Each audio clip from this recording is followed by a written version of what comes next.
Okay, I'm ready now.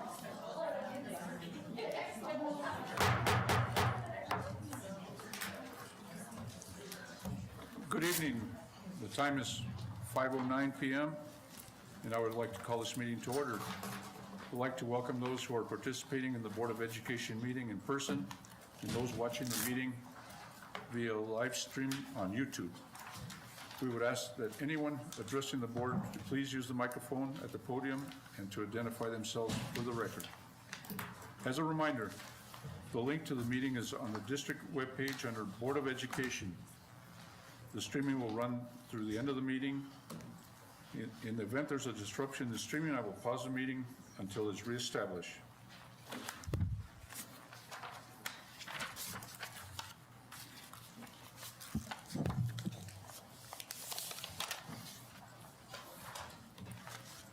Okay.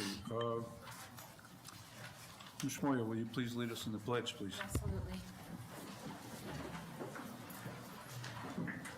I pledge allegiance to the flag of the United States of America and to the republic for which it stands, one nation, under God, indivisible, with liberty and justice for all.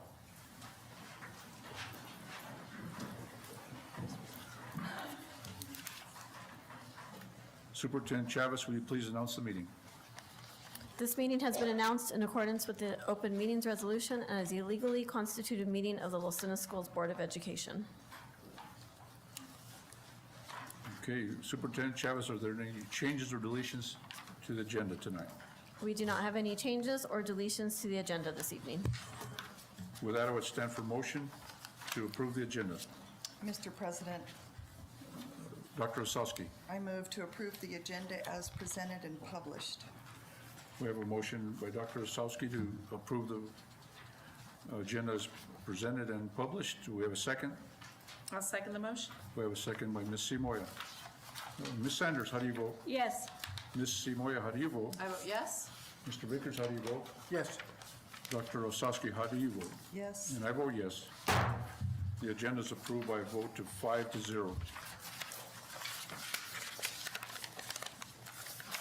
Okay, we'll move to item E on the agenda. That would be a report on a closed executive session held on July 23rd, 2026. June 20th. I'm sorry, June.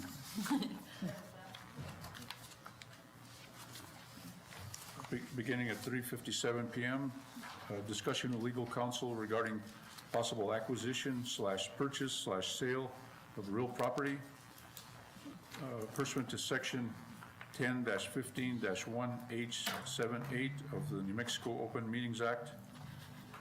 A quorum was in attendance, and this was for discussion only. No decisions were made. As announced and posted in accordance with the New Mexico Open Meetings Act and the Los Angeles Schools Board of Education Open Meetings Resolution, a quorum of Los Angeles School Board of Education went in a closed executive session on June 23rd, 2026, beginning at 3:57 p.m. and ending at 5:55 p.m. I attest that the discussion was limited to that, as stated in the announcement, to go into closed executive session, and no decisions were made and no action taken. Okay, we'll move to item F on the agenda. That's public comment. Superintendent Chavez and Ms. Wolf, do we have any speakers signed up for? Okay. We have no speakers tonight.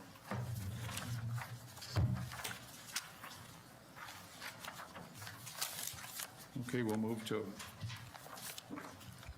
item G of approval of consent items. Mr. President, I move to approve the following consent items. Item H, approval of minutes 1, 2, and 3, which are the minutes for the May 19th, May 20th, and June 9th board meetings. Item L, which is the approval of New Mexico School Board's petition supporting the oversight of the Public Education Department by means of an elected State Board of Education. Item N, approval of handbooks. Item 1, Los Lunas Schools Elementary Student Handbook. Item 2, Los Lunas Schools Middle School Student Handbook. Item 3, Los Lunas Schools High School Student Handbook. 4, Los Lunas Schools Student Behavior Handbook. 5, Los Lunas Schools Business Office Procedural Handbook. 6, the Parent Organization Handbook. Item N, approval of collective bargaining agreements, which has been ratified by Los Lunas, NEA Los Lunas. 1, certified bargaining agreement. 2, the Educational Support Professionals Agreement. O, all Finance Committee items under item 1, 2, 3, 4, 5, 6, 7, 8, 9, 10, and 11. Okay, we have a motion by Dr. Osowski to approve the entire consent sheet consisting of all items. Do we have a second? I second. Okay, it's a tie between Ms. Let Sanders and Mr. Vickers Mr. have it. Vickers. Ms. Sanders, how do you vote? Yes. Ms. Seymour, how do you vote? I vote yes. Mr. Vickers, how do you vote? Yes. Dr. Osowski, how do you vote? Yes. And I vote yes. The consent agenda was approved by a vote of 5-0.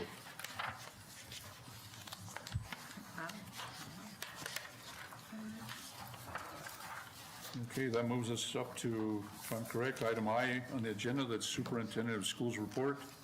Susan D. Chavez, Superintendent. Thank you, Board President. Mr. Othauta, I would like to invite Mrs. Tiffany McMinn to the podium to provide our monthly construction update.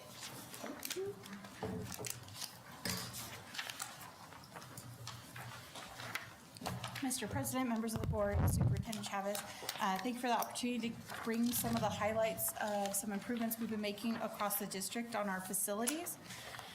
So I'll start with some projects around some of our school sites.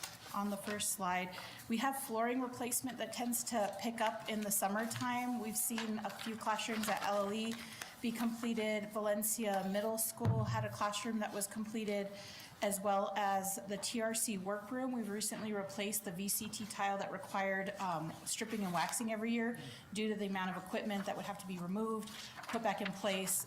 We did replace that with LVT, and we also made some improvements to the flooring and special services portable that is going to be repurposed and used this coming school year. We also, you'll see if you've visited Valencia Middle School, some kind of changes in that front courtyard. We've had some excessive peeling on that canopy for a few years now. We were able to go in this summer, power wash and blast it, taking off a lot of the old paint. We did repurpose it with a light tan color. This is to help prevent further peeling. We found that when you put a really pigmented color, the sun really eats away at that and causes the peeling. So being a lighter color, we're hoping that reflects a little bit more heat, doesn't absorb it, and we won't see that going forward. We do have plans to continue down on the other side of the courtyard due to each of the wings, but we've just done it in phases, see how this goes. We had a lot of success with removing the old paint. We also did some improvements on some of the metal canopy structures at Bosque Farms Elementary, where we're also just seeing some age on the paint, refurbishing that and matching a lot of the school colors that they currently have. We also had some concrete replacement at the front of Century High School. That were some trip hazards that we identified. Going to the next slide, I'll go over a little bit of the life, health, safety inspections that take place annually. Some have been recently added to the district. One of those is our emergency lighting. So you can see the exit light there is considered emergency lighting that would go on in case of any kind of power outage or emergency take place. We conducted almost all our schools. We have a few schools left that had summer school, so we didn't interrupt those. Those will be taking place in July, and that will complete our testing. We run a 90-minute power off on those lights to ensure that the batteries are functioning. We get the reports in July, and then we'll go back through any replacements will be identified or battery replacements needed, and maintenance will take care of those in-house. We are also wrapping up our fire hydrant inspections. What we do is we check the pressure on these. It's through a third party. They come out, open the valves, ensure that we have adequate pressure, that everything's working right. We did find some that need some work, so we're actively working with a few contractors to acquire quotes. on either a full replacement, or some there's cracks in pipes, or a valve might be off, or they're seized. So those will all be corrected through a contractor going forward. We've also had the fire alarm inspection that takes place annually at all of our school sites. That's still actively happening. They go and test, run all of our sounders, make sure that everything's operating effectively on our fire alarms. We'll be receiving those reports coming in July. And then our elevators.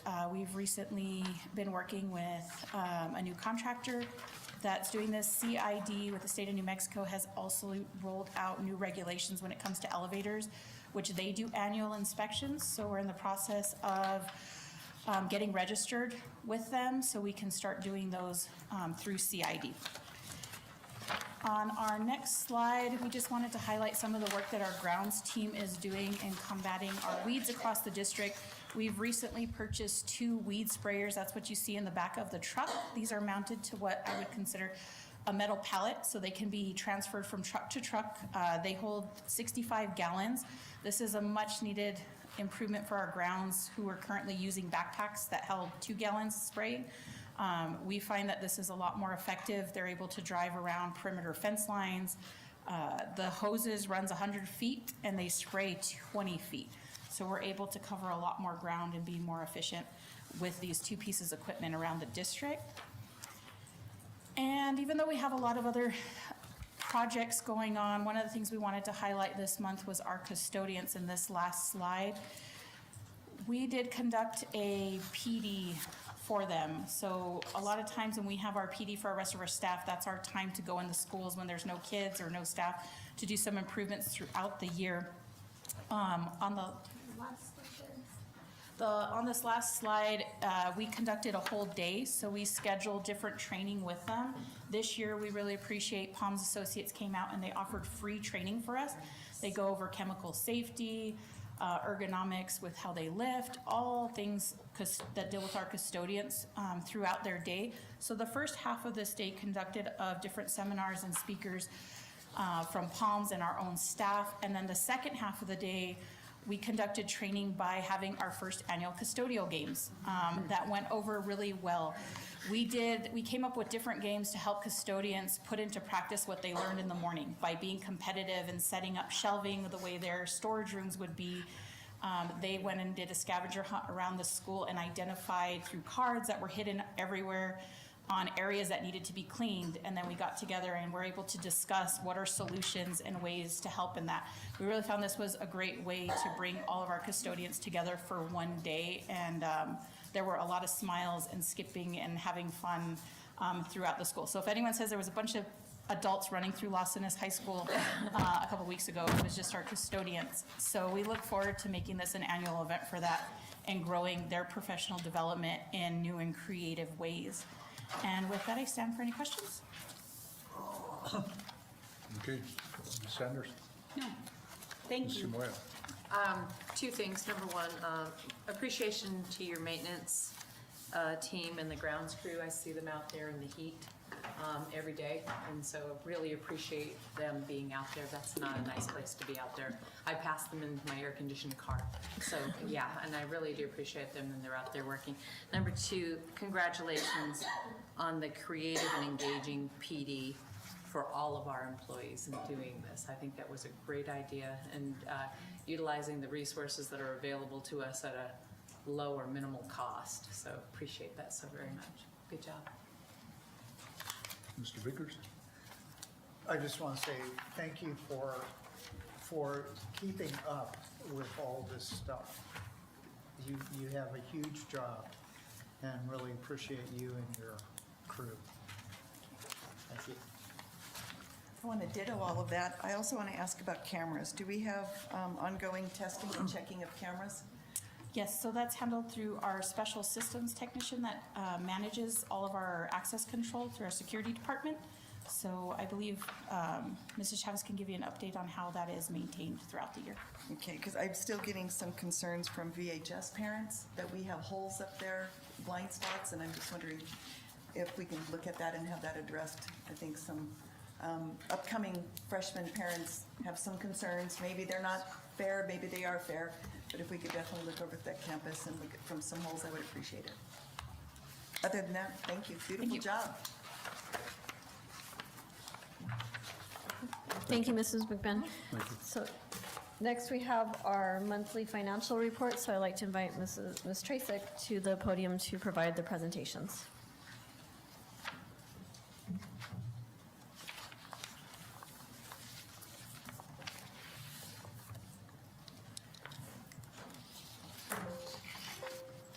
Okay, Mr. President, members of the board, Superintendent Chavez. So we have our state of finances, where the reports you have are for May, but the information that I pulled was on June 17th, so it's a more up-to-date numbers on here. Again, we have the funds, the description of the funds, we have the budget authority. Those first two columns, usually we have the second column, our budget authority after the bars, and that's when you see whether we have increases or decreases or changing. This, I think, is the first month that we have that there aren't a blue highlighted where a bar is going to go through and change. So our numbers are our budget has the exact numbers that we have. We do not have any bars adding or subtracting to any of those funds listed. The next column is the spent or encumbered. So this is where we were on June 7th. And then you take the budget authority minus what we have spent or encumbered, gives you the balance remaining, and then that remaining percentage. If you go down the row, you can see there are a couple negatives, and we do that on purpose. So we can, for example, the first one is the transportation. We go over budget knowing that we are going to have to make sure that we have money remaining in the operational fund to pick up on those. So basically, when you're looking at those, you're looking at operational, you have to subtract out those numbers that you have that are in the negative for the balance remaining. And so we have a couple funds there that are actually in the negative. And that is a normal thing. We go into budget not realizing that operational will have to pick up on those. So last month we were at a total of 34% remaining, and this month we are at the 33%. So small movement from the one month to the next, mostly because many of the expenses that were encumbered have now come into the year-to-date expense. Okay, and then the revenues. I have a question on Sure. operational. You're showing a balance of 35 million, right? Correct. No, that ain't, that's our cash balance for the entire district, right? Yes. So that would mean like money that we have for capital, we're looking at, it's two schools, and That's is kind that of, where that money, is that well, where that's that? kind of like our operational reserves Okay, in a way. So we started off a little over 31 million, and then we will have to pick up that negative in transportation and in the CYFD.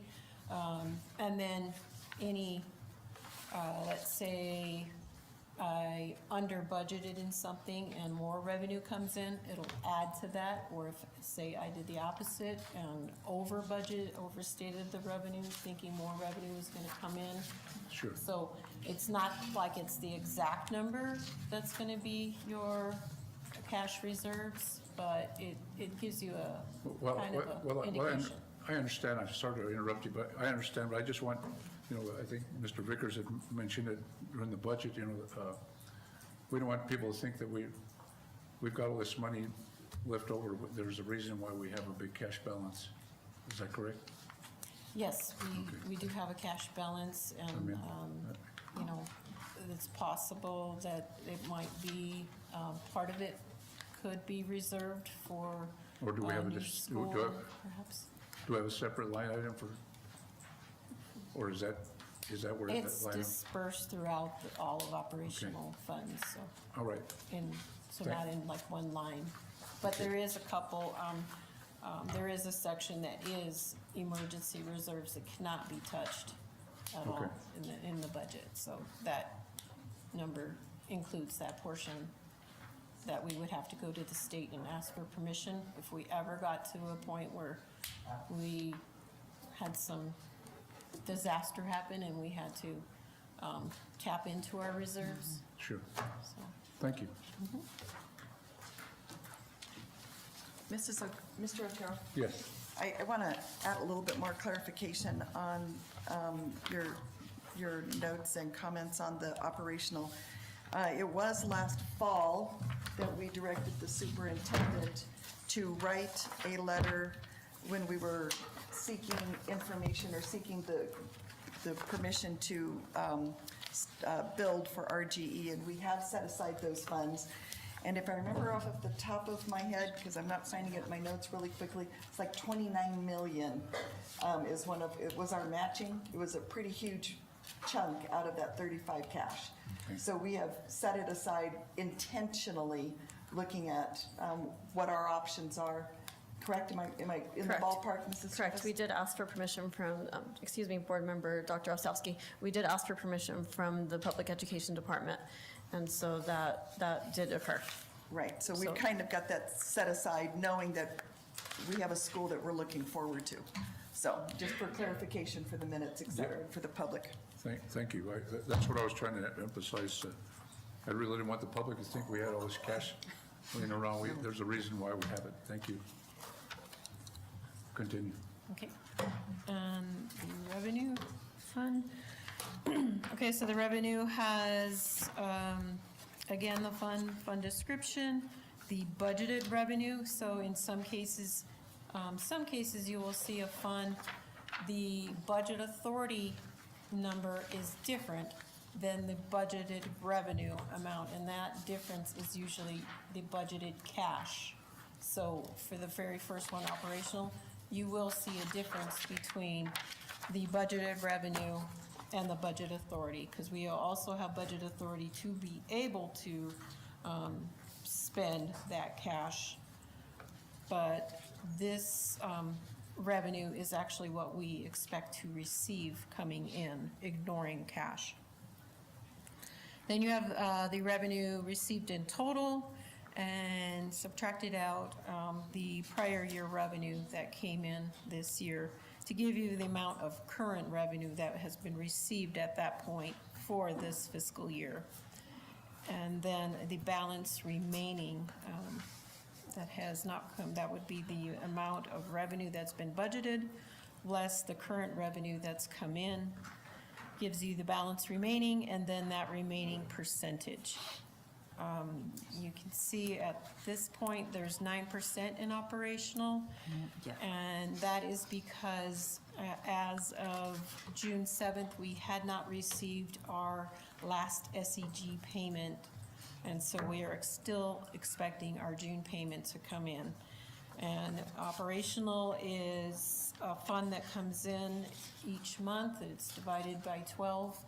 And so if you take that percentage of 1 out of the 12, you would have had an 8%, but also in that number, we do have our indirect cost, and so our last quarter of revenue for indirect costs have not been posted yet, so that's why it's a little bit higher than just the 8%.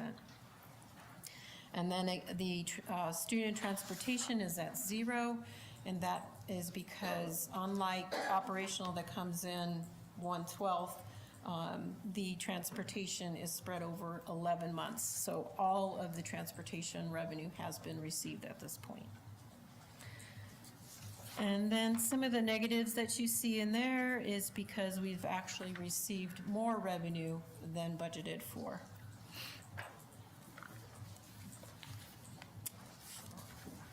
And if you go down, and in the prior month, we had 15% remaining, and at this current month, we have another 10% remaining. So not all revenue will come in for those funds that we do not spend. We don't spend all of all of our funds, all of it, Correct. so. Are there any reports on the state of finances reports other than?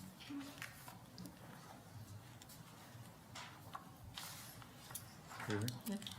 No, thank you, but No. thank you. Thank you. I have a couple. Well, go Okay. ahead. Just simple. I'm coming back to, and I've said this a few times over this last year, several times actually, looking at things that directly impact kids, such like the English Language Acquisition Fund, and I know we have a lot of difficulty because it's so restrictive, but the impact aid for special education, the impact aid for Indian education, we have pretty high percentages remaining, and I had asked for a plan to see that those were spent down for those students this year.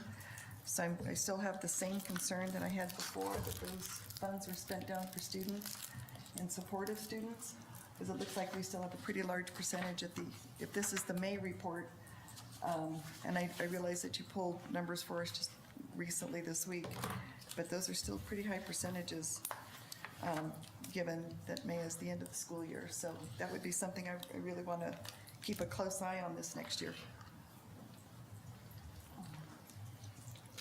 Okay, actually, those numbers are going to end very close to those numbers for like That the will be impact. awesome to because see. we are, so it's not really reflecting what's happened in May. Okay. It's reflecting what's happened at the June 17th. So Okay, it will be very close to those numbers for Okay. those particular funds. that will be good to see. Okay.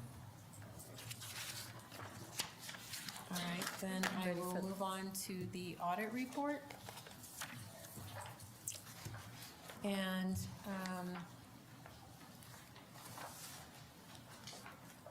so we, okay.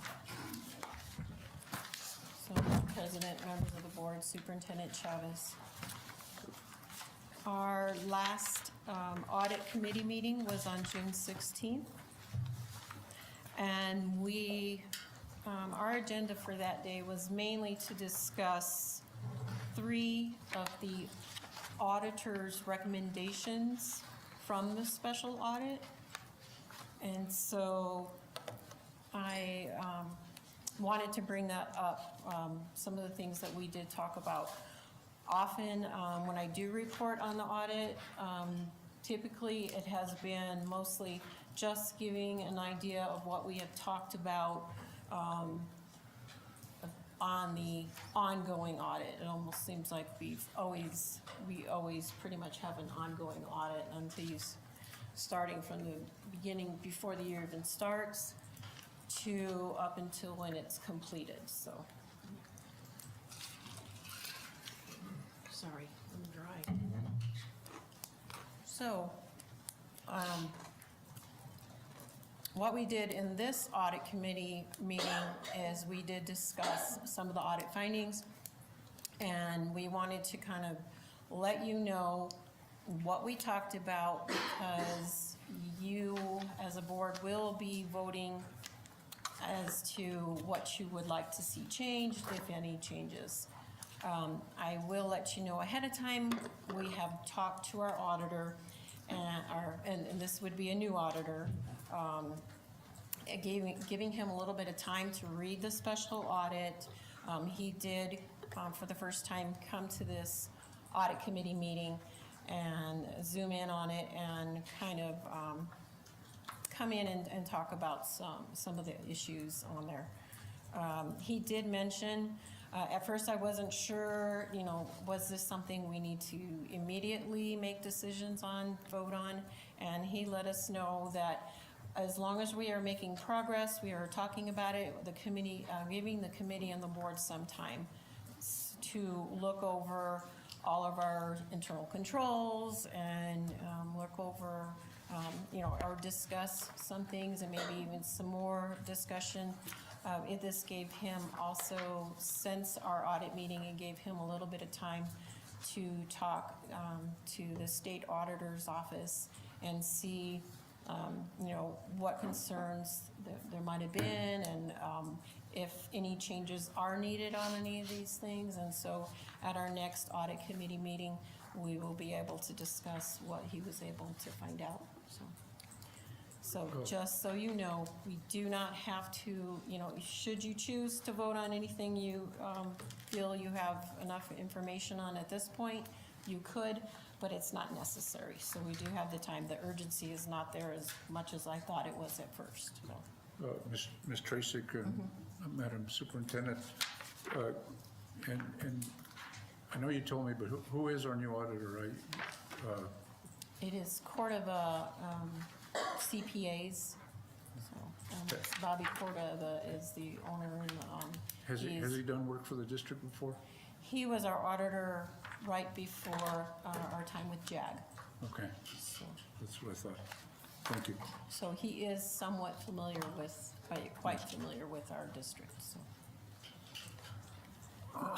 So anyway, what he did let us know is that we can proceed status quo at this point, just making sure that we are working on that we're working through these items. But if we do not settle on something by today, we're not going to have an audit finding.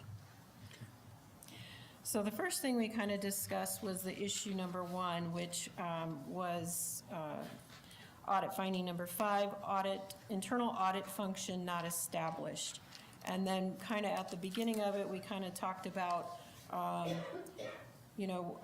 choices in this recommendation for an internal audit is first, just acknowledging the controls that we already have in place, try to make sure we can, if there's any improvement to do on anything, and also making sure that we could definitely do a better job of conveying all the internal controls and every safety precautions that we do take, making the board and our public more aware of what we're doing.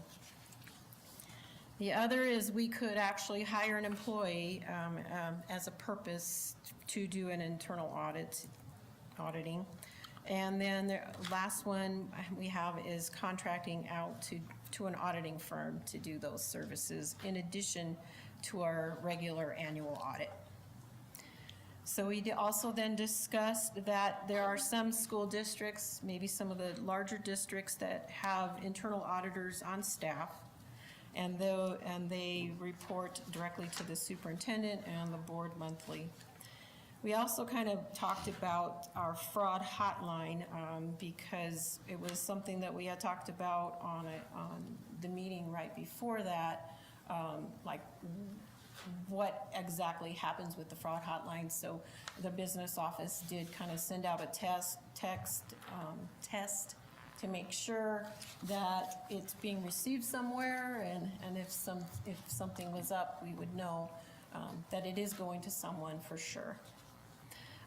We discussed the problem with that is if it's going to one department here, should someone have a problem with an issue that is related to that department, it could be ignored. So we talked about perhaps maybe that fraud hotline could also go to, maybe we could have a contracted out to a service that could watch it also, or even a direct hotline to the state auditor. Then we kind of talked about what these costs might be, especially if it was a cost for the FTE. We weren't sure later on down there, so we had talked to our auditor, and he had kind of maybe some ideas, some guesstimates. So we discussed how no matter how hard you try, you cannot always catch or stop mistakes, and internal controls do minimize the issues. However, looking at through quite a few past years' findings, we have found that they are quite minimal.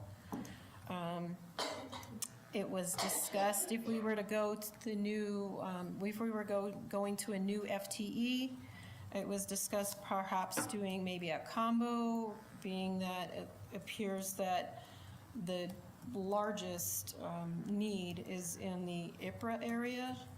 So maybe there could be some type of combination FTE where a person works on internal controls. Everything could go to that person, and that person could also be helping out on all the IPRs that are coming, since that is a growing area.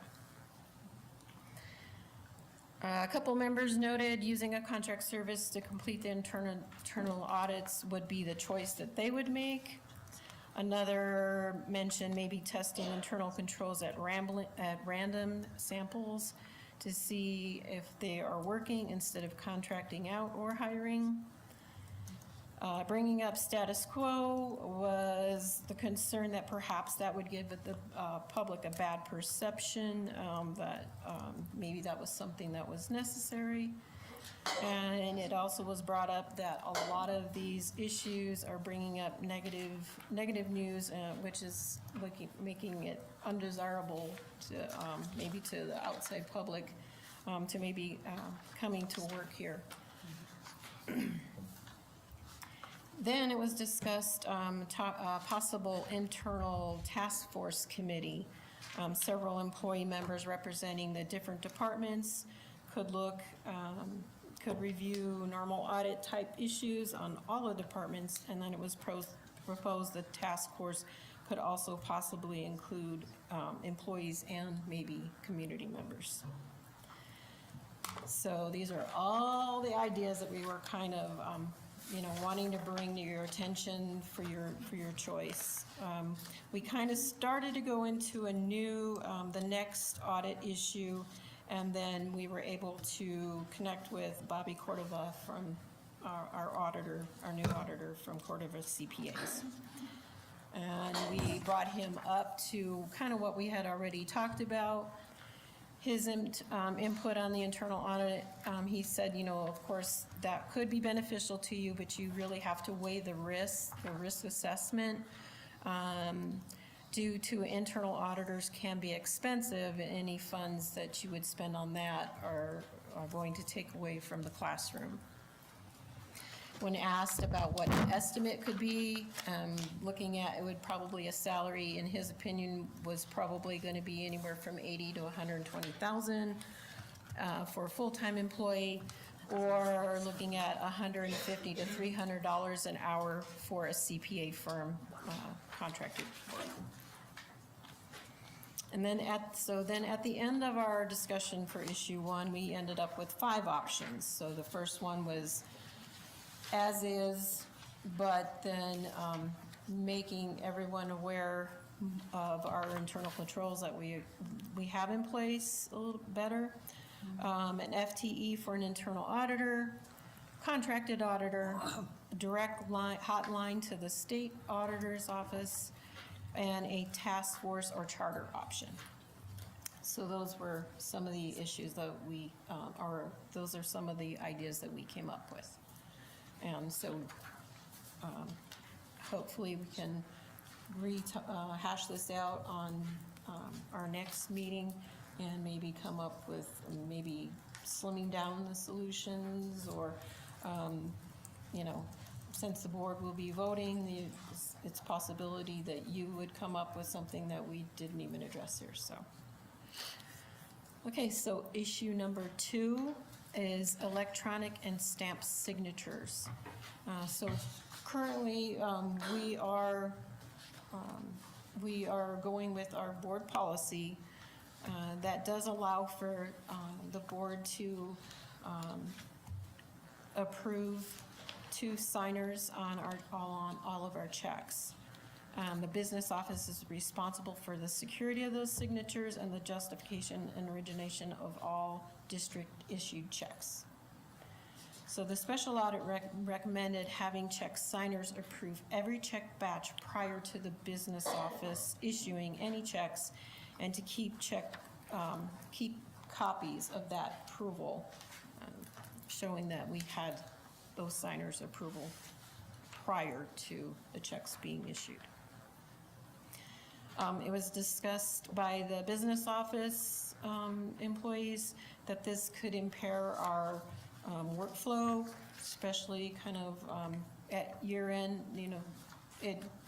Some years, June 30th, we're cutting very many checks. As an invoice comes in, we're cutting the check. And so, or we are cutting payroll on June 30th, and those things have to be completed in the correct fiscal year many times, so. There are instances, although they are rare, where a check is needed within a couple hours, and so that was just kind of our concern on trying to, what would we do in that situation if we couldn't get the approval of the two signers as soon as possible? You know, also kind of, you know, this is, maybe it's my opinion, you guys would know better, it just seems like it's an awful lot to ask of a board member, to be readily available for signing checks. So that was another thing that was mentioned. And then it was also, we then would discuss kind of like a lot of our internal controls that are in place that we feel that board members could feel comfortable with their signatures on the checks, but that is up to you to vote on. It was discussed that the business office needs to make sure we keep the acknowledgement letter that the signers are giving approval. And it was brought up that perhaps we could revise the board policy, and so other people could be assigned. I'm not exactly sure because our auditor said there should be a segregation of duties, and so he did not believe that anyone who is an approver, which is myself, Miranda, and Carlos, that we should be signers on the checks. So what was most important to the new auditor is he said that the business office uses internal controls, and that's what they will be reviewing for. So again, it will be up to you to vote on what you decide to do on that. So the next issue number 3, is the opportunity to strengthen and finance the audit committees. It did mention in the audit that we do have the required finance and audit committee, but it's recommended to strengthen their oversight roles. And as I kind of mentioned just recently, previously, pretty much anything that was discussed in those audit committee meetings were just the progress of the ongoing regular audit, our regular annual audit. We did not have an agenda for it. It was pretty much just what we were going over. And so what we have already started to put into place is that last meeting that we had, we made sure there was an agenda. However, we did hog the agenda by saying these 3 things need to be discussed, and we knew we only had a limited amount of time. And so we did kind of take over all that time on these 3 issues. So in the future, we do hope that we can bring up any other, possibly if there's another discussion on anything on the special audit, or we didn't have audit findings this last regular audit, but maybe even any other audit findings that we might have had, or any concerns. So we will, when we send out the invite, we can let everyone know that anything that they would like to discuss on the committee can make suggestions to. So that's kind of been an understood, but never said. So anything that we bring up, so we can add anything to the agenda. So that is all I have on that. Our auditor mentioned that we cannot tackle everything, but just having this meeting that we were having on the 16th and posing all those questions and all those discussions, we've already kind of progressed into improving our audit committee. And so we plan to continue those things, but any other strengthening ideas are for you to vote on. We did not discuss anything that we could add to strengthen the finance committee. That wasn't one of our discussions on them. We pretty much ran out of time. Our next meeting is scheduled for July 6th from 10 a.m. till noon. And hopefully we can tackle these subjects again. And it was also noted at this meeting that one of our community members will be leaving the committee, but we have a little bit of time. He said he would try and follow us through these resolution of these issues. So we will be looking for a community member with financial experience.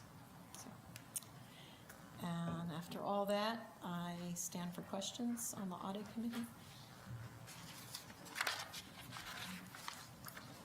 I want to commend you, Mrs. Trazik, because that was 2.5 hours, and you did a great job in 10 minutes of summarizing, because there was a lot of conversation, and I do very much appreciate that your staff is quickly adjusting to some recommendations and some changes. I know it's different and it's unusual, but I think even Mr. Cordova, by listening to our conversation, was impressed that we were taking the recommendations seriously that came out of the special audit. So again, kudos to you and your staff, because I know this has not been easy when we've gone from a 30-minute meeting to a 2.5-hour meeting, and we're not done. So we have quite a bit to look at still, but the intention is sincere.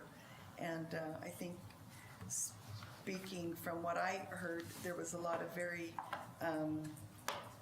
passionate conversation, but it was very much with the interest of doing the right thing for the right thing. So lots of people are putting best heads together and trying to look for solutions outside of the box to address some things that are going to be a little bit big. But I appreciate it. Thank you very much. Mr. Vickers? I ditto to what Dr. Osowski has said.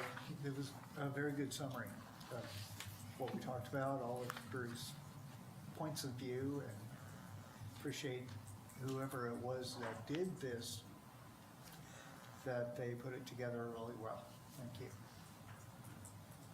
Ms. Simoia? Just an appreciation for the audit committee for doing this and addressing it very early on and coming up with solutions. I do agree with the new auditor's comment that, just writing down and getting together and talking about it does not resolve the issue, but bringing recommendations to the board so that we can have public discussion and then perhaps vote to go ahead and direct accordingly. So, but I really do think you've done a great job to get this started. So appreciate that and recognize that a lot of this is after hours for not only our employees, but for a lot of the participants in the community as well. Thank you. Ms. Sanders? Well, I know that you have a lot of internal controls that maybe we're not aware of, and that may just need to be written down and shared. I mean, I know you've got the procedures manual, but I think that a discussion about the pieces that are at a high level for, not down in the nitty-gritty might help for us to understand that. But thank you again for the time that you all have spent. Actually, you did make the recommendation in Finance Committee that we could. So we did write down our internal controls. We tried to do a summarized version and then tried to get that out to the audit committee prior to that. It's weird for me because I know everyone's so passionate about education, and usually when I talk numbers, other than Dr. Osowski, I get kind of like, and not everyone usually wants to hear that kind of stuff, and it's like, okay, people want to know this stuff, okay, so I never thought anyone cared about knowing all that, other than our auditors, of course, have taken a big interest in what we do, and there are reports in the system that, show what we can and we can't do, and so there's stuff that they're horrible, ugly reports. I don't like looking at them, but so I never would have thought that anyone else other than our auditors cared to see that junk. So Well, an auditor did find these findings, right? So, yes.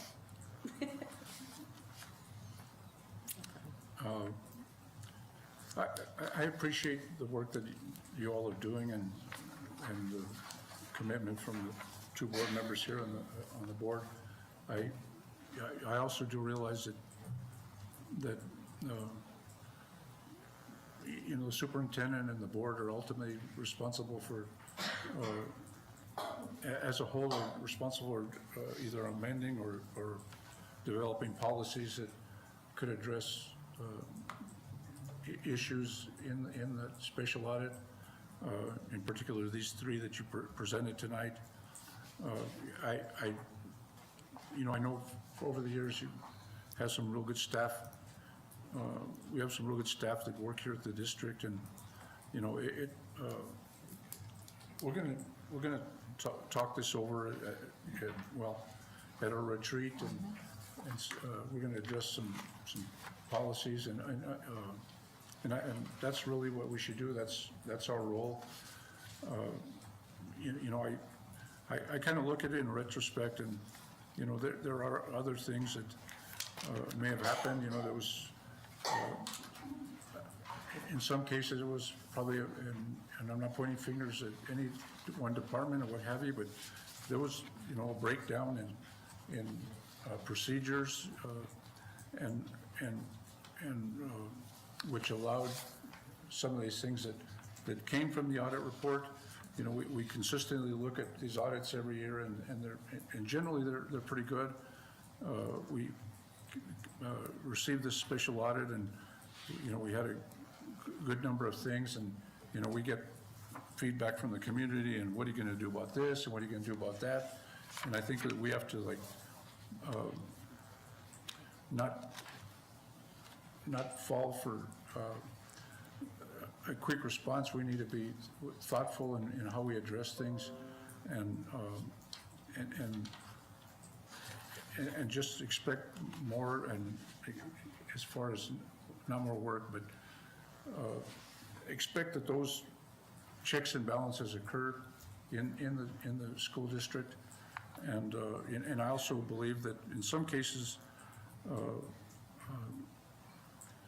there was a failure on the auditor to verify on certain issues. You know, we're going to have that come up. We're going to have people challenge some of the findings, and in some cases there was things written in there that the people I engage with, and the people in the state that we talked to, had a difference of opinion as to what may have happened. So my concern is verification on what was presented in the report, and in some cases it was kind of like it was random in some cases, and so I think that's what we're going to do. We're going to with great thought and consideration, we're going to look at each item and verify where we need to address those issues. And I guess in conclusion, I thank you for your work here in your department. I thank the staff. Their work here, I mean, there's a lot of hardworking people here, and you know, we have a pretty good budget here in this district, and you know, we have to rely on those that we rely on. So thank you. Thank you. Thank you, Mrs. Tracek. Summer school concluded last week. Tomorrow is our graduation ceremony for our summer graduates from Century High School, Los Lunas High School, and Valencia High School. We would like to congratulate our graduates. Speaking of graduation, we are excited to announce graduation dates for our class of 2027. Commencement ceremonies will be on Saturday, May 22nd, 2027. Los Lunas High School will be at 9:00 a.m., Valencia High School is at noon, and Century High School is scheduled for 2:30. Graduation information will be on our district website and our social media platforms in the very near future. Preparations for next school year continue to occur each day. Later this week, our new student information system, Synergy, will be active for the new school year. We are all very anxious and excited to start using our new platform. We would like to inform our high school students and their families that Los Lunas High School and Valencia High School will not charge students for parking permits this school year. Students will continue to provide proof of insurance, registration, and a valid driver's license to obtain a permit. Registration for next school year continues. Parents can register their students on our district website. Please contact your child's school or the district office with any questions regarding registration.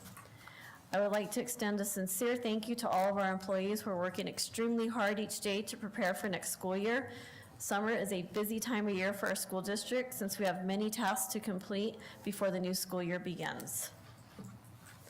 On Saturday, July 18th, from 8 a.m. until noon, Los Lunas Schools will host a back-to-school extravaganza at the Daniel Fernandez Park here in Los Lunas.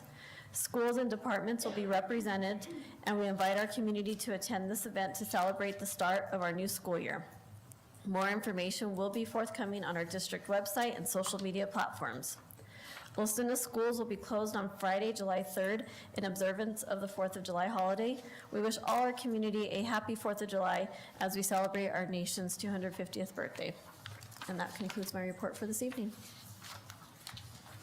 Superintendent, I just have one more question. You recently notified the board that the Secretary of Public Education Department is amending unit values, and I'm sure you're still waiting to see what that is, but what do you anticipate there? So we received notice last week that there would be revisions to next school year's unit value. We were informed that we would receive a memo detailing how much that would, or what the impact would be for the revisions.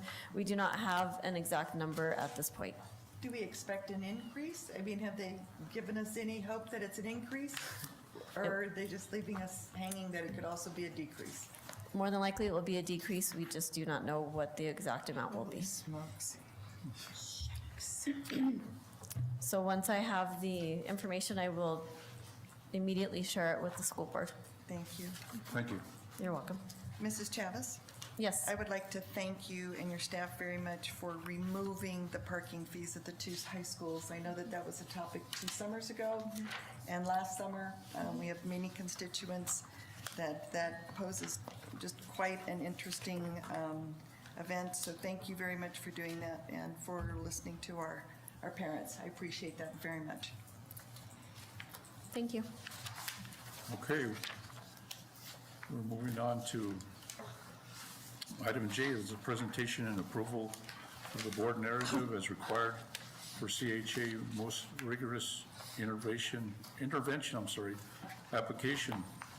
And Dr. Osowski and I were assigned by the board to work on the board narrative. We met last Tuesday on the 16th, and I thought we had a productive session. So we'll go ahead and present those. I'll go ahead and allow Dr. Osowski to take the lead. Sure, thank you very much. So members of the board, Superintendent Chavez, a couple of things that President Otero and I looked at were the guidebooks or the workbooks produced by the Public Education Department. I received a copy of those when I went to the board or to the annual budget training. And one of those was, the CSI Schools graduation rate off-like planning workbook. And I know that Century High School is not a CSI school, but still, and yet the expectations for what the board should have been closely monitoring and watching became really evident by having an opportunity to look at those particular handbooks. The one that I really drew from, as Mr. Otero and I sat down and talked about, was the offline planning workbook for MRI graduation rate for the option which CHS has proposed to the board and the board did approve of significantly restructuring and redesigning. And one of the tables that I provided to the board, and it's a rough type, there's some red letters or some red font and whatnot in there.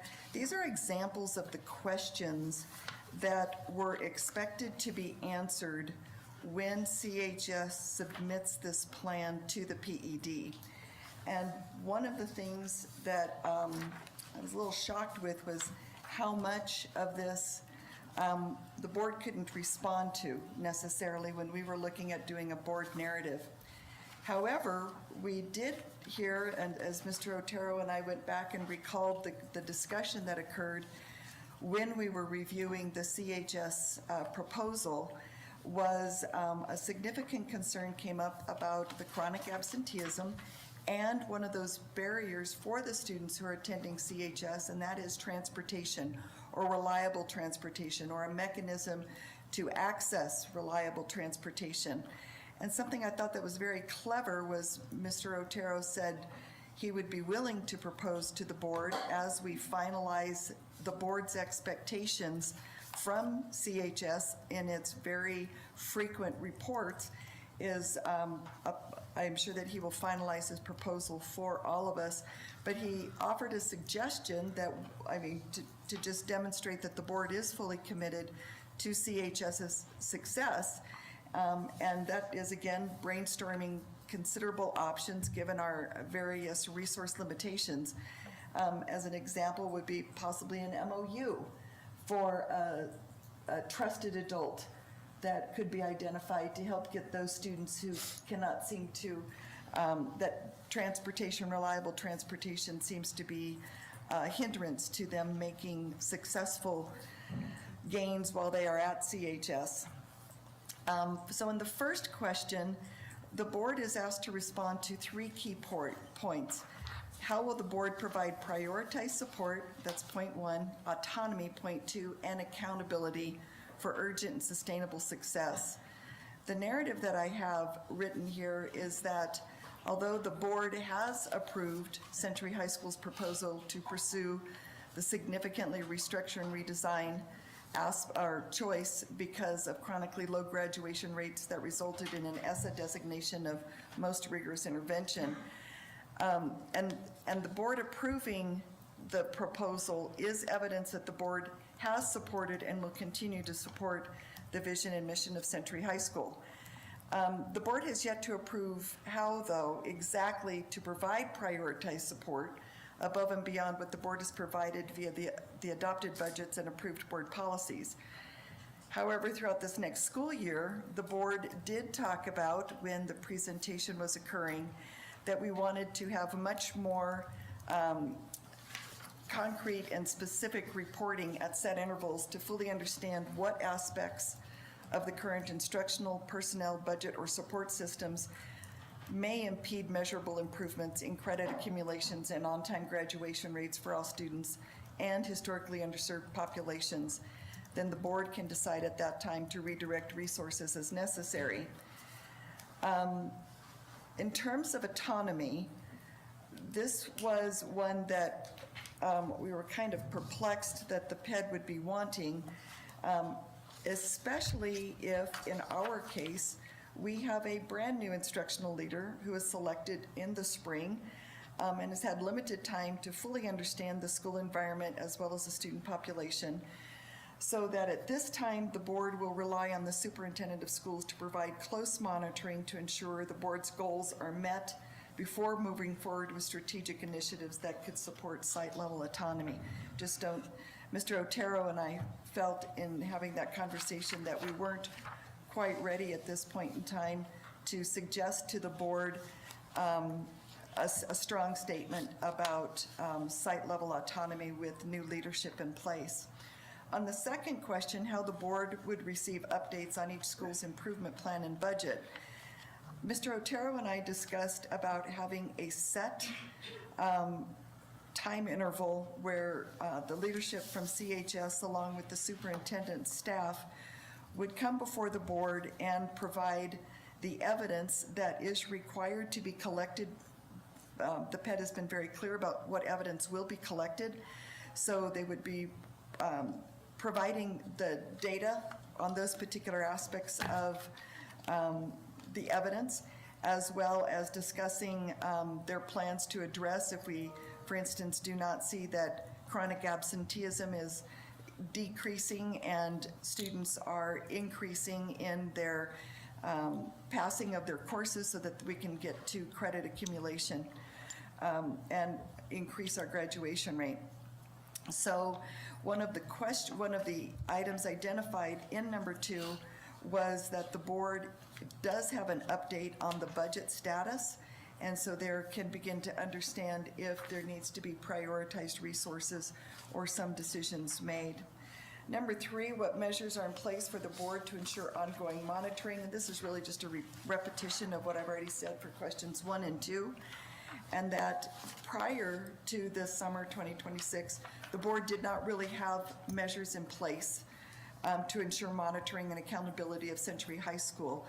The superintendent of schools did have Century High School come to the board on 2 or 3 occasions, but this would take the board's intentionality, and it was something that we did state in discussion during the initial proposal for the SRR plan. Question 4 would be how the board would ensure that policies are in place to provide the necessary structures, resources, and flexibility for schools and teachers to effectively implement evidence-based interventions. And my comment here, my statement is because the board would now be taking a very active role in the monitoring of the plan proposed by Century High School, the board is equally committed to examine policies or procedures that may be negatively impacting implementing evidence-based practices that would support increased student outcomes. I felt like with us now just barely stepping into the role of really doing some more serious and rigorous oversight, that we don't know what we don't know. And as we see their plan roll out and we see the data, then we can come back and make more concrete statements for next year's board response. And for that, I stand for corrections, deletions, additions, options, suggestions, etc.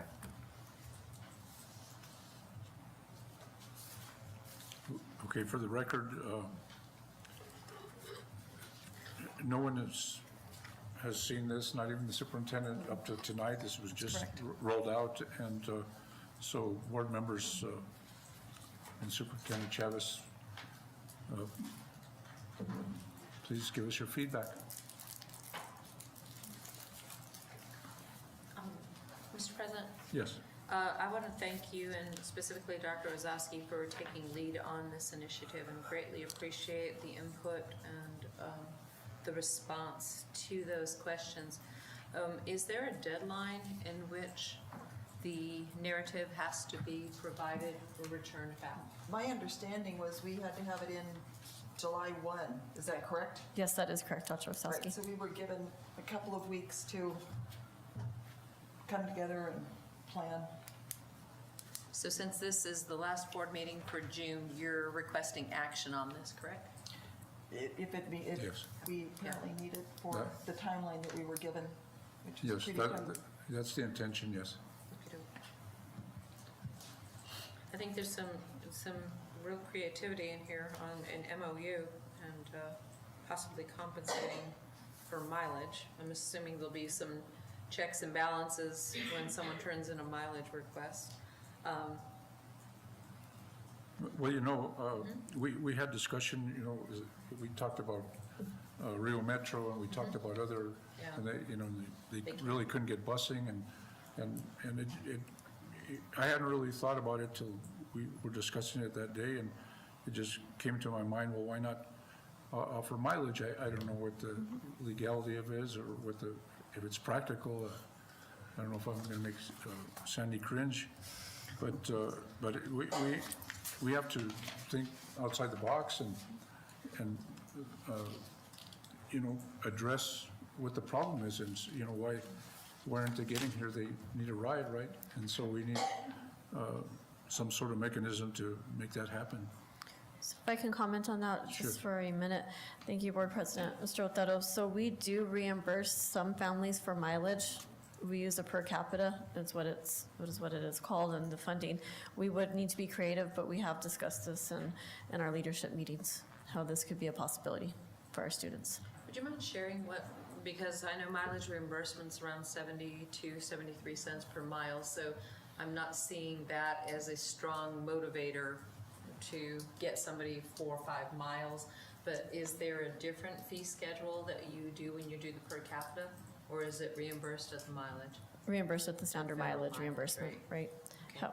However, we have seen it beneficial for our families who do have to drive their students to either bus another stop. school stop, the bus stop, or schools in Albuquerque that provide the services that they need per their IEP. And that is a great option, and then perhaps finding, other resources, so once they get to the destination of Century High School, other resources that perhaps those families are needing would be available. So not only are we dropping off a student for their educational value, but maybe providing resources that they need. I don't know if this has to do with. That's kind of the food. idea, is as we study, as we truly take this on, because now the board has an increased responsibility according to the workbooks that I've been reading. I mean, before we were to be informed, but now the Yeah. board has increased responsibility with us approving the proposal to go to significantly restructure and redesign. That as we uncover and we look at the data and we examine some of the roadblocks as the staff are coming to us and presenting some of those things, that we're committed to listening to some other options and thinking outside of the box, and not just saying, well, Rio Metro doesn't do that, so I guess we're out of luck, but truly trying to think of different options. And that was part of the reason I included it in the narrative, was to, as a demonstration to the PED that the board is, the others. school is forever on our mind. And I do like the terminology as an example. So basically, if they want further detail, you can add creative other options for Well, them. and we still have to propose to the full board, and the full board would still have to consider. I mean, there's Yeah. a lot of steps here in place, but it's not a one and done kind of thing where we're leaving the school hanging and we're not doing our job The student. to the level that we're expected to do it. Thank you. Any more questions from me? Ms. Sanders? I'm gonna kind of put you on the spot. How many central office administrators do you have? I think we have 26. That's district administrators for Okay. the presentations we provided in the spring. And how many students at Century High? I think you're probably figuring out where I'm going. We concluded the school year at Century High School enrolled. There were 253 students. Okay. So 26 central office administrators and 253 kids. So that would be less than 10 per central office administrator. Some of you may remember a project several years back. Yes, we do. And I think that if we are going to,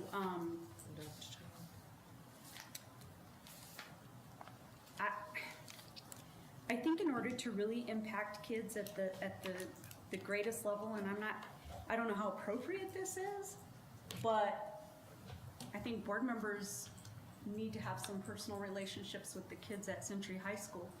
And I think that, in order to do that, I think that we need to be included in that group. And I think that we might need to be monitoring these students, and this is something that's really outside the box, I think. And something that could be written into this plan is that, several years ago, it was called the Save the Kid Project. And that could be renamed and whatever. That was just, how it worked. But all the kids that were in trouble, basically, I mean, I think you can do graduation rates, and we can play with those numbers all day long. Are they 4-year? Are they 5-year? Are they 6-year? How did they come to you? Were they a 5-year graduate when they came to you as a freshman, and now you've got to push it through in a year and try to get a graduation rate, or are you keeping them till they're 20?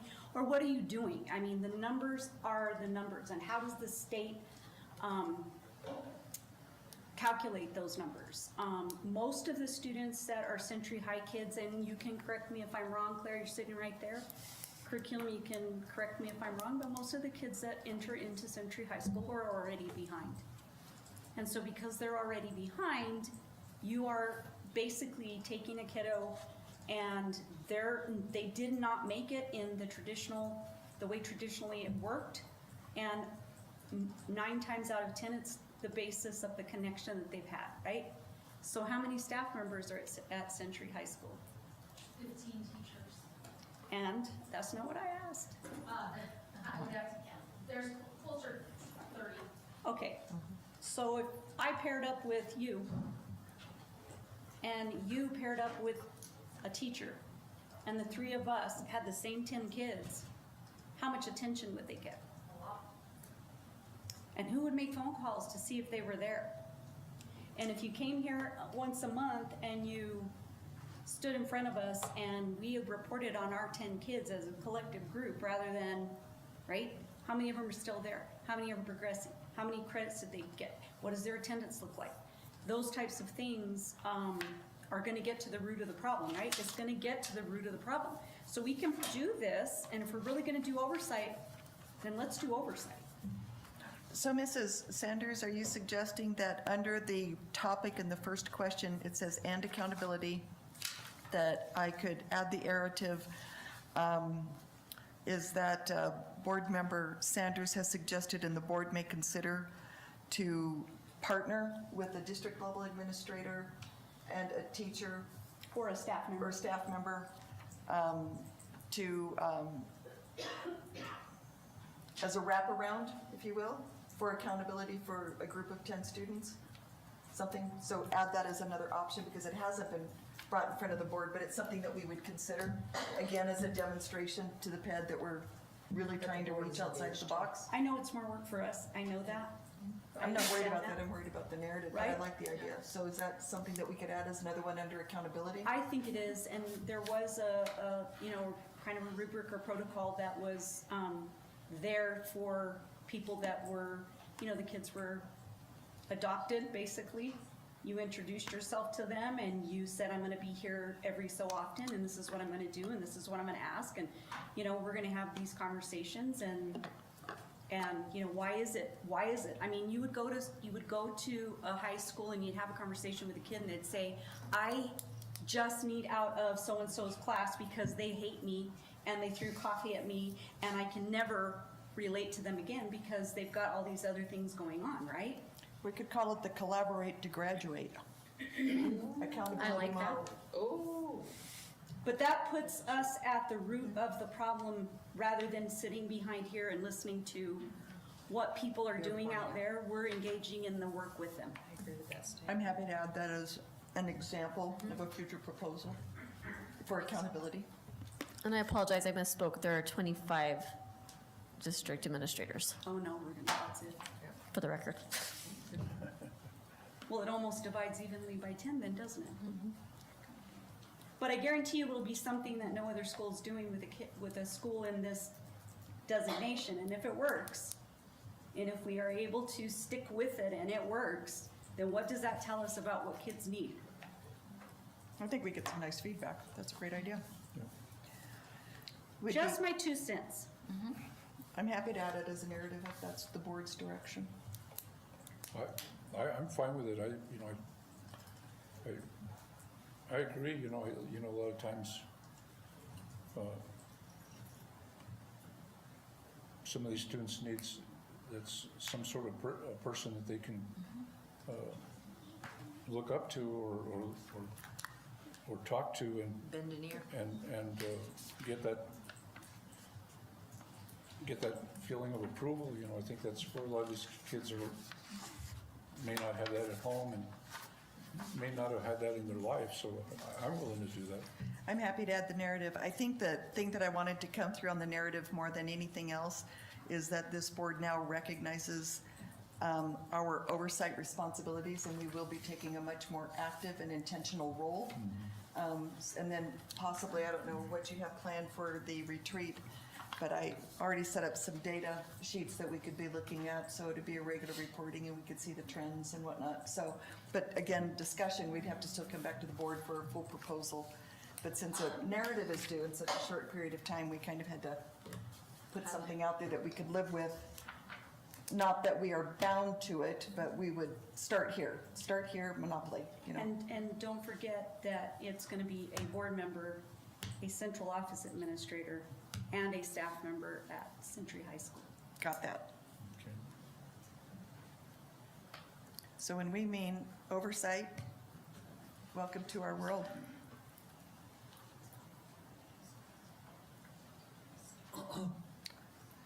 Any other thoughts? And I can whip this out and send it back to Mrs. Chavez so that they can get this input in the right format. Mr. Vickers? No, you guys are doing great.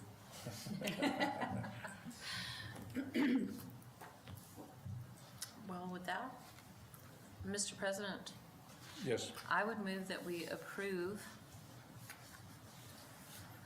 the board narrative as required for CHS Most Rigorous Intervention Application, the MRI, with the enhancement on item, question number 1, to include the support from the board, central office staff, and the staff at Century High School. We have a motion by Ms. Simoia. Do we have a second? A second. We have a second by Ms. Sanders. Dr. Osowski, how do you vote? Yes? Mr. Vickers, how do you vote? Yes. Ms. Simoia, how do you vote? I vote yes. Ms. Sanders, how do you vote? I vote yes. And I vote yes. That item passes by a vote of 5-0. Thank you again, both of you, for doing this and your feedback. That's great. Okay, we'll move to item K on the agenda. That's presentation and approval of K through 8 curriculum for English language, arts, math, science, and social studies. Thank you, Board President. Mr. Otero, I would like to, before we do provide the presentation tonight, I would like to thank our curriculum instruction and accountability team. This has been a very large and necessary endeavor that we needed to complete. So we do welcome feedback. This is going to be a document that is ever growing, because we know that as we roll this information out, we also want it to be able to be a document that is continually used throughout the school district. So I would like to invite Ms. Susie Chavez to the podium, our Assistant Superintendent, Ms. Susie Chavez, to begin this presentation. Mr. President, members of the Los Lunas School Board of Education, Superintendent Chavez, thank you for the opportunity to speak about our curriculum at a glance, and I would like to turn it over to our Director of Elementary Programs, Ms. Monica Rivera.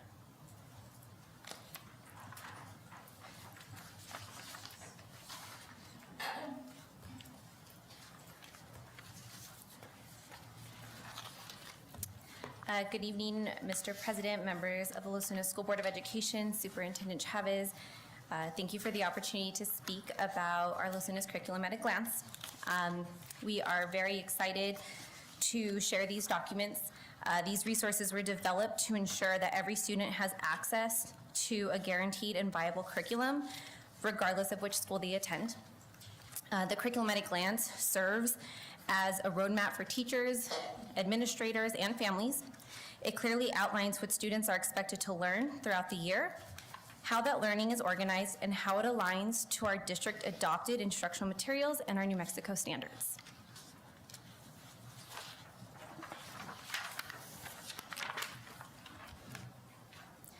One of the most important responsibilities of a school district is ensuring that all students have equitable access to grade-level learning. The curriculum at a glance helps achieve this by providing a common instructional roadmap across the district, ensuring that all students have access to our priority standards and learning experiences needed for success. While the document provides consistency, it does not limit teacher professional judgment. Teachers will continue to provide intervention, reteaching opportunities, enrichment, and differentiated instruction based off of individual student needs. Students with IEPs will continue to receive instruction and services aligned to their individualized goals while maintaining access to their grade level curriculum and standards.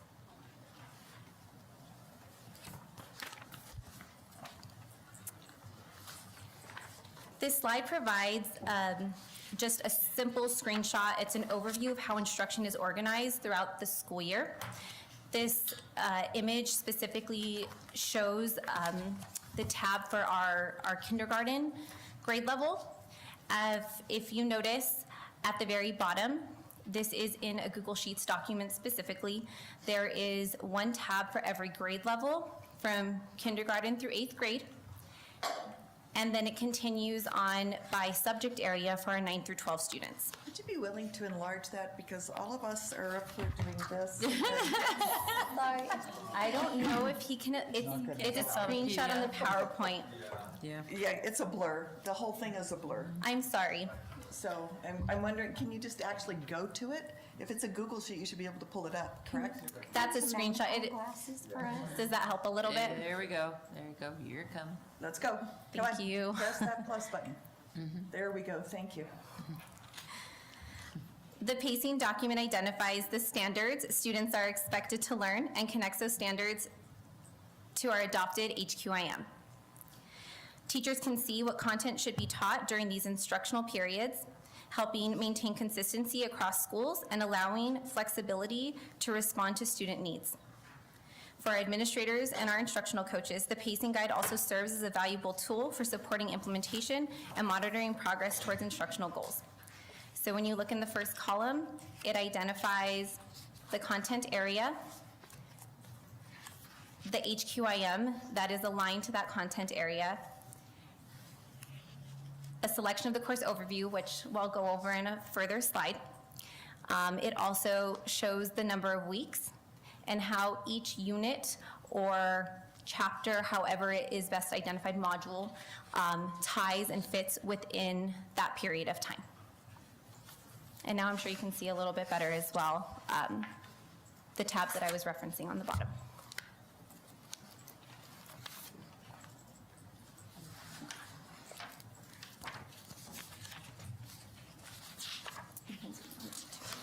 I apologize, I'll have him zoom in on that one as well. Thank you. Yes, please. So this was the course overview that was identified in that for this left column on the previous document, or on the previous slide. It provides a year-long snapshot of instruction. It connects New Mexico's standards, district priorities, and our adopted curriculum resources into one cohesive document. Rather than viewing instruction as isolated lessons, the course overview helps teachers understand how learning progresses throughout the year and how each unit builds upon previous learning. This promotes stronger vertical alignment and helps us ensure that students are prepared for future grade levels. In the column in the middle, it identifies specifically how it is aligned to our HQIM, so what is that unit of study. It also identifies where that intentional pacing is happening. And then the last box, the last column talks about ensuring our understandings for students. And so what is being discussed and what is being covered within that unit, that chapter, or within that block of time. We'll use it on this one too. Yeah, thank you.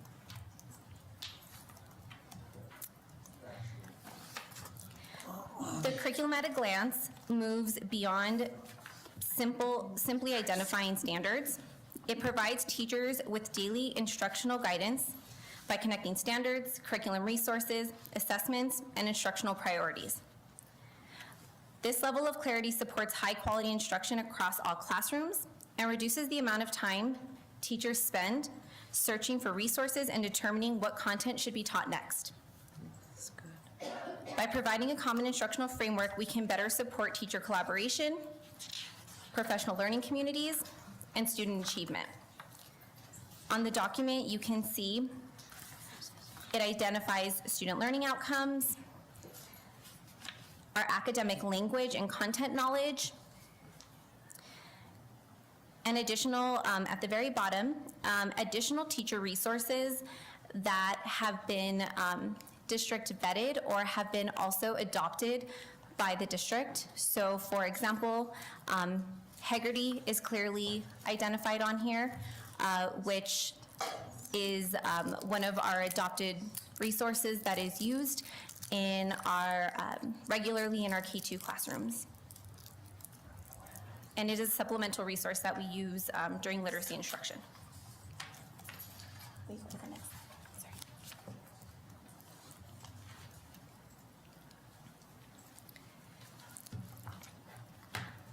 As Ms. Chavez previously mentioned, this is a continuous improvement process. It's very important to note that it is not intended to be a static document. It is a living resource that will continue to evolve as we learn more about the needs of our students. Throughout the year, we will review multiple sources of information to determine whether adjustments are needed. That includes looking at student achievement data, feedback from teachers and administrators, standards and HQIM updates, whether that's an update to the HQIM or a newly adopted resource that is coming in, as well as our annual curriculum review. This continuous improvement cycle allows us to ensure that our curriculum at a glance remains relevant, responsive, and aligned to our best practices. Rather than waiting years to make changes, we can make thoughtful refinements that better support teaching and learning across the district.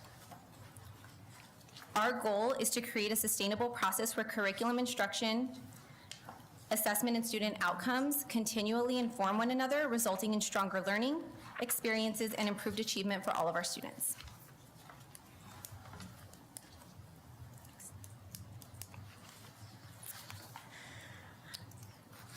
One of the most exciting aspects of this work is its ability to strengthen partnerships with our families. The parent-facing version of this document provides a clear overview of what students will learn throughout the year in a language that is easily accessible to families. This transparency helps parents better support learning at home and understand academic expectations for their students' grade level. It also reinforces our belief that student success is strongest when schools and families work together.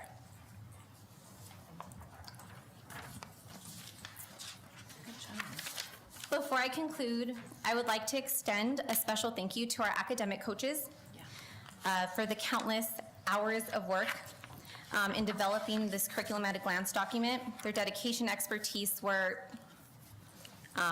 unmeasurable. I also would like to preemptively thank our teacher leaders who are currently partnering in this work in our 9 through 12 grade level. Their classroom expertise and willingness to contribute to this document is very much appreciated. I stand for any questions. Ms. Rivetta, I believe that they're going to activate the link so they can see what it's like in real time. Okay, that'd be great. Ms. Sanders. Oh, I have all kind of questions. So, just a couple of things. In food for thought for one, and then a couple of things going forward.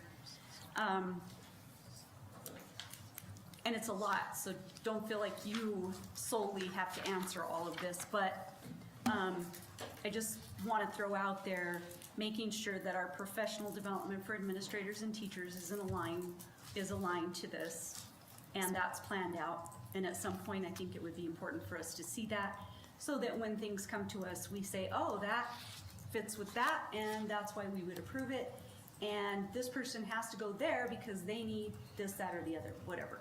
Yes, ma'am. And then the connection for the professional development and the connection for administrators to observations and what that tool looks like. And then also from the superintendent to the principals, what does that look like? And you know me, I'm just kind of crass. So I really just want to see buzzwords put into practice. You know, best practices, student outcomes, you know, all of these kinds of things. Well, the proof is in the pudding, really. And so the last thing is that the measurements for student success are in place as well. And I think all of those things are very important to share with us, as you've shared this as well, and how that aligns with the most vulnerable groups of students. Yes, ma'am. And what that means for them as well. And what we, if we were to partner along with the superintendent to a school, what would we be looking at? If that makes sense. Yes, ma'am. All right. And can I answer all of your questions right now? You No. go, girl. But what I can do is, and you know, we come up here and sometimes questions come and it's like, oh my goodness, I didn't think of that. But I can tell you, I can confidently say that all of those things have been discussed and there are plans in place to ensure that those things are happening. We had a lot of those conversations earlier this afternoon. Ways to support our administrators, specifically with looking at our HQIM and what does it look like conducting a walkthrough, what should they be seeing within, from their from whatever that HQIM is in the classroom, and how are they supporting teachers as instructional leaders in the building. So those are all conversations we've had. I know I can't answer everything right now, but I feel confident that you're gonna be happy with what you see. Well, I would have been very disappointed, especially since very few of you are new to work that's been going on for a long time. Yes, ma'am. Thank you. Mrs. Moya? No, I'm what I could read. No, I'm really impressed. I don't come to this from an educator background. I come to it from a parent background. Yes, ma'am. And what I'm seeing is very relatable language from a parent's perspective. Oh, that makes sense. And you know, so lots of lights coming on. So I'd like to thank you and the whole support of the team that's helping you with this. Of course, thank you. Mr. Vickers? Question, is this totally homegrown, or is it a commercial program that you've adapted? It is homegrown. We saw a similar template, and we made it what Los Lunas schools needed.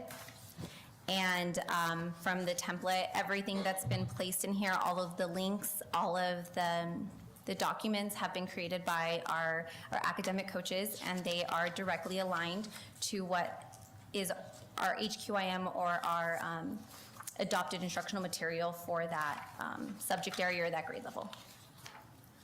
It's very impressive. It is extremely impressive. Our academic coaches blew us away. Is it copyrighted? Great question. I would Might consider it, right? suggest it should be copyrighted, and then possibly we could sell it. Can we please make that a board action? Please not do this here.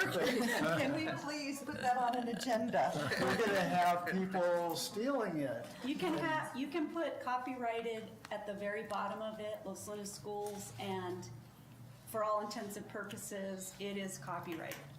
Let's make that- that a board item.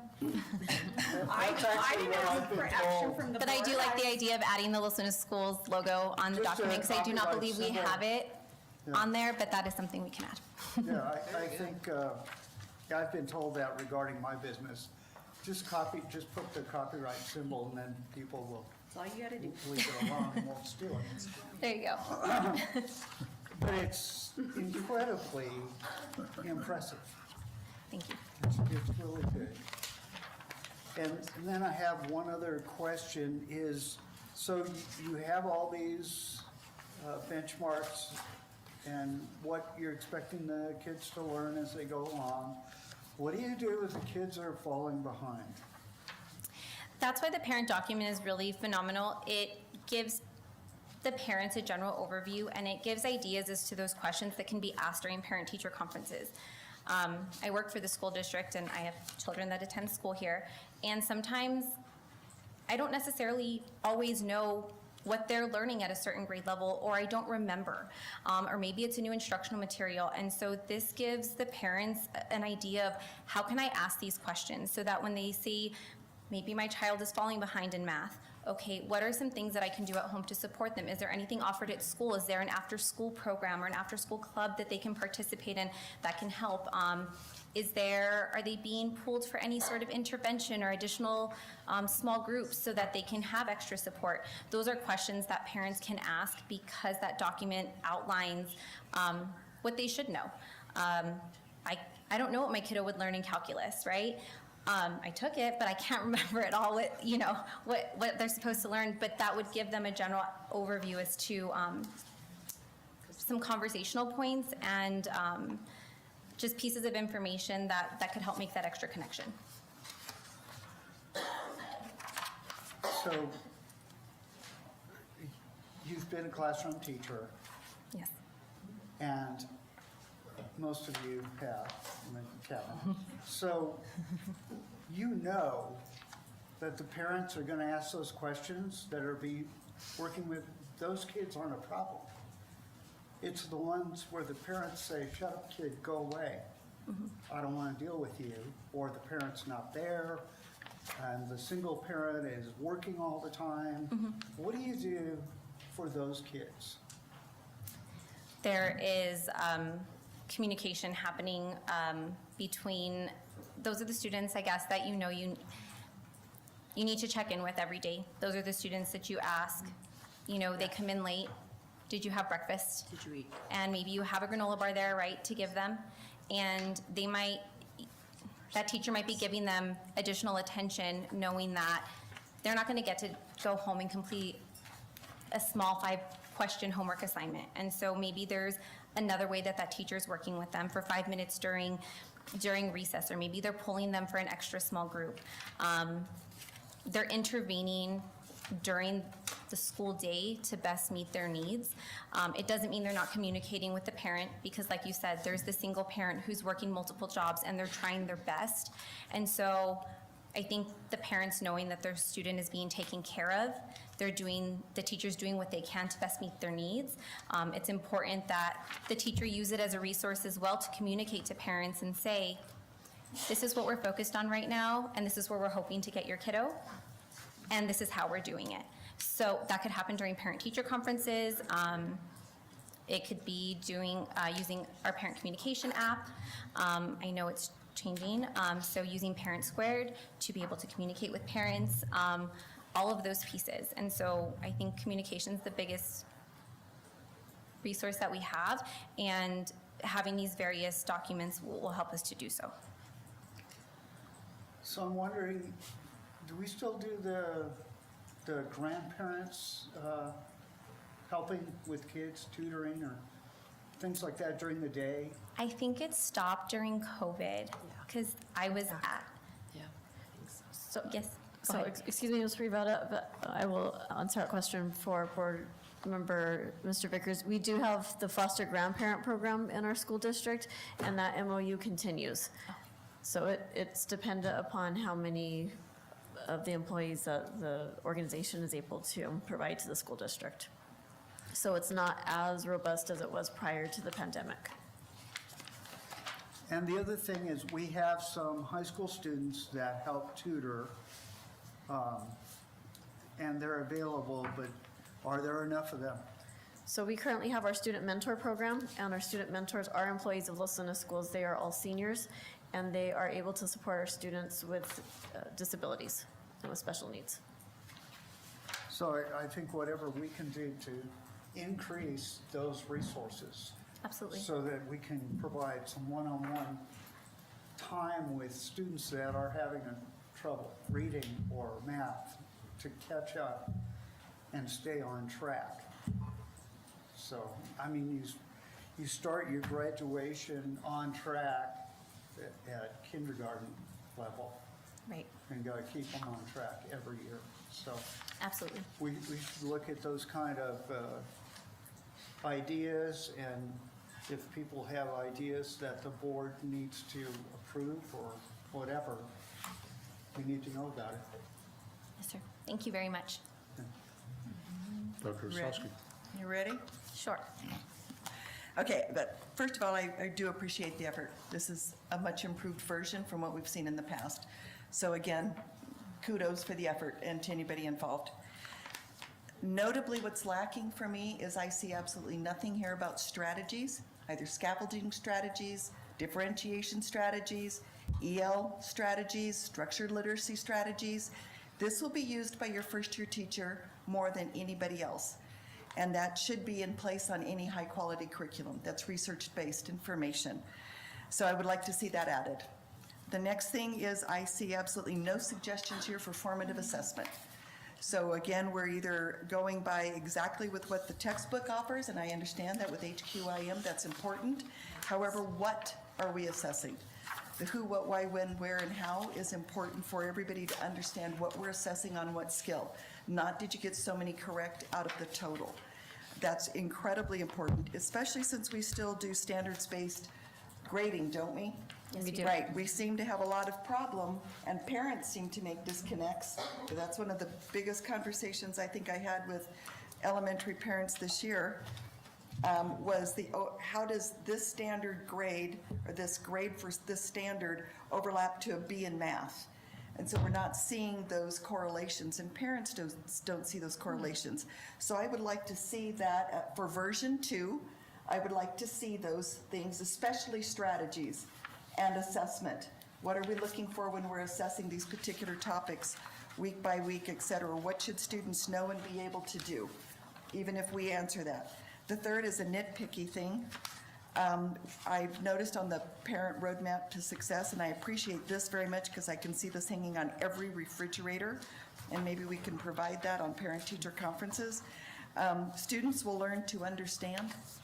Oh, it's probably a typo, I apologize. No, it's okay. It's used a lot, so maybe we can find another verb. That would be appreciative. But no, great work, great V1, looking forward to V2. Thank you very much for getting this to us. Ms. Rivera, thank you for your presentation. I'm impressed. I think there's 3 board members here that we're not at the level of the 2 educators here on the board, but we can appreciate what you're trying to do here, and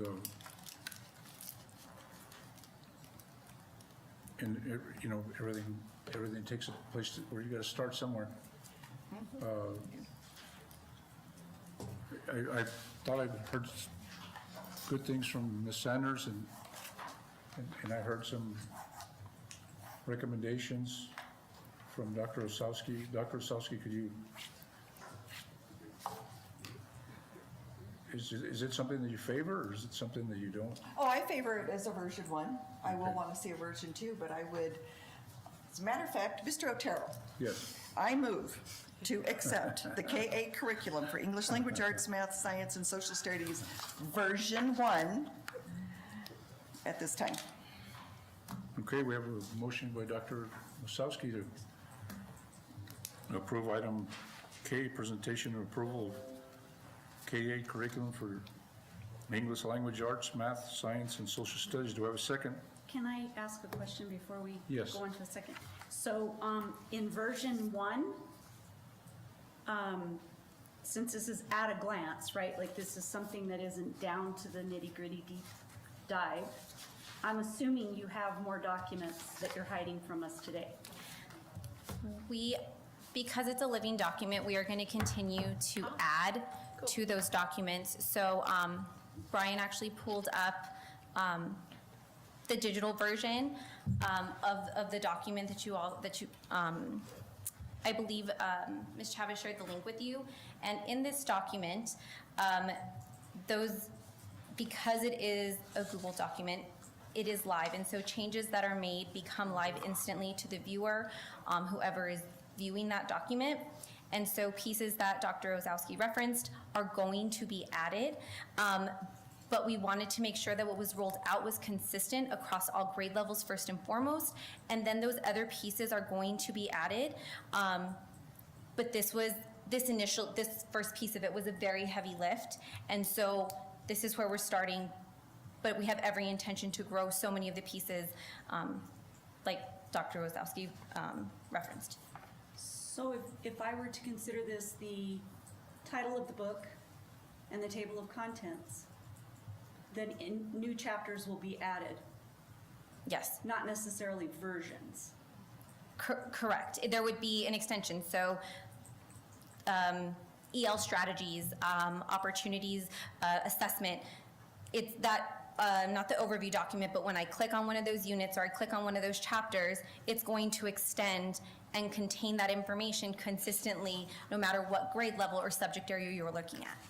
To where you get down to teacher in kindergarten classroom. This is what you need to be doing. Yes, ma'am. And this is how you're gonna assess what you did and how well what you taught was learned. Yes, ma'am. And the link is not going to change. The link will continue to remain the same. And so as those live updates occur, you all can look through it and you can look and see what changes are being made or any updates. We can notify you of those updates so that you can view them yourself as well. Okay, and so the last piece of this would be living document, you're writing the book, and you brought this to us at this part where this is where you're gonna start, Yes. and then you're going to add to, Yes, ma'am. just for clarification.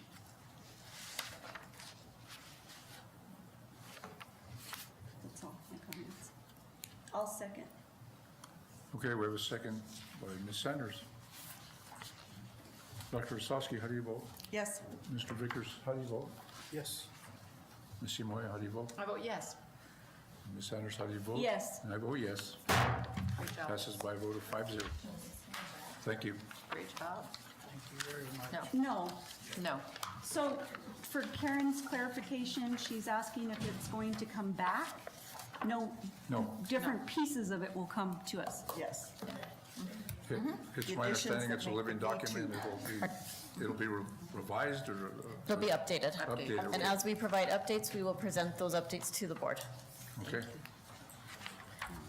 I do want to thank our curriculum instruction accountability team. As a first and foremost a teacher, I really appreciate that this is all in one document for all of our grades across the school district. And it does provide me the opportunity, especially to walk into classrooms and say, this is the first 9 weeks, this is what I need to see going on in the first 9 weeks occurring in the classroom as far as instruction, or whatever time of year. And so that will then in turn help our principals, assistant principals, all of our administrators, all of our teachers, and first and foremost, our students, who this is all about. So thank you. Thank you very much. Excellent job. Okay, we'll move to item P on the, excuse me, on the agenda, new business.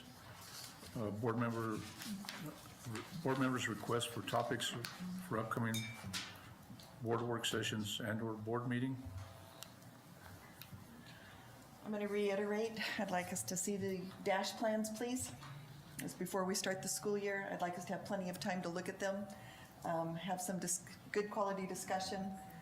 The first discussion that we had on them was a nice introduction, but I'd like us to be able to delve a little bit deeper and for the board to be able to understand what goes into it and not just necessarily turn us loose, but give us good guided instruction. Thank you. Mr. Vickers?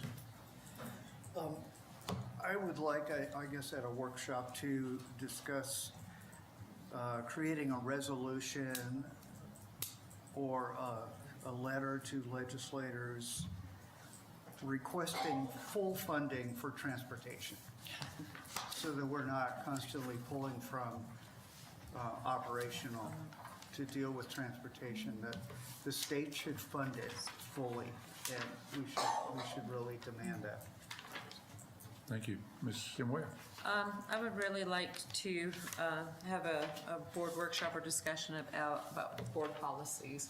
We are half in and half out, and we really need to come to terms with what we want to do.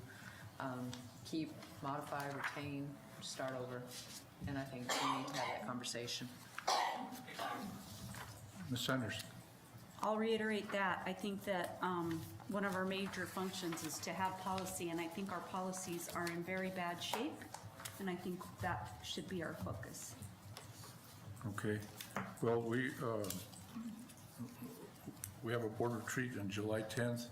I believe we only have one meeting in the month of July, right? That is correct. And That's so, correct. Thank you. so we're going to take most of that time on board policies. And then when we get back to our first meeting, we may have a workshop before the meeting, but I would agree. I think, you know, I've said it over and over, we live and die of policies, and we really need to step up our efforts.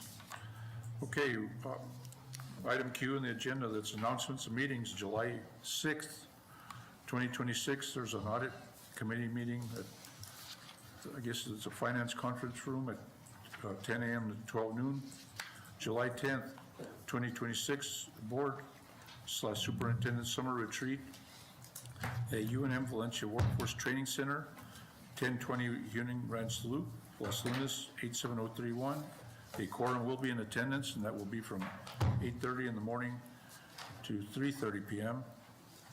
And I guess I would back up tomorrow, I believe July 24th. Superintendent, do we have a summer graduation tomorrow? We do, correct. 10 a.m. at 10 a.m. at Valencia High School Valencia in the Performing Arts Center. Okay, July 14th, 2026, audit committee at the conference room. Attendance by invitation only, and that's at 4 p.m. July 14th, 2026, finance committee at the conference room, 4:30 p.m. July 21st, we have a regular board meeting here at the boardroom at 5 p.m. July 31st, attendance of the Los Lunas Schools District Convocation, Los Lunas High School, 76 Emilio Lopez Road, Los Lunas, 87031. A quorum will be in attendance, and that'll be at 8 a.m. And before we adjourn, I just want to voice my pleasure, and I believe we had a great workshop, and we had a great closed executive session. We had a great meeting. We had a lot of give and take, and I think it shows. So thank you, everyone. Mr. President, I need to add an announcement of meetings. On July 6th, there will be an audit committee meeting from 10 a.m. to 12, and it's by invitation only. I don't think that, who did it? I'm sorry, then I blanked out on that one. You were writing it down. I was writing it down. Well, thank you for reminding us. Reminding to remind. All right. I believe there's an audit committee meeting on July. You know what, on July 6th from 10 to 12, There there's an it audit is. committee meeting. We love those 2.5-hour meetings. All right, let's stand for motion to adjourn. So moved. We have a motion by second. Dr. For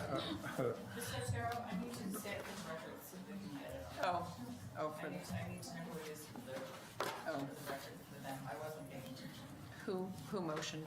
Oh, okay, I'm sorry. Dr. Osowski. Okay, we have a motion by Dr. Osowski and a second by Ms. Sanders to adjourn. Dr. Osowski, how do you vote? Yes. Mr. Vickers, how do you vote? Yes. Ms. Simoia, how do you vote? Yes. Ms. Sanders, how do you vote? Yes. And I vote yes. Meeting's adjourned.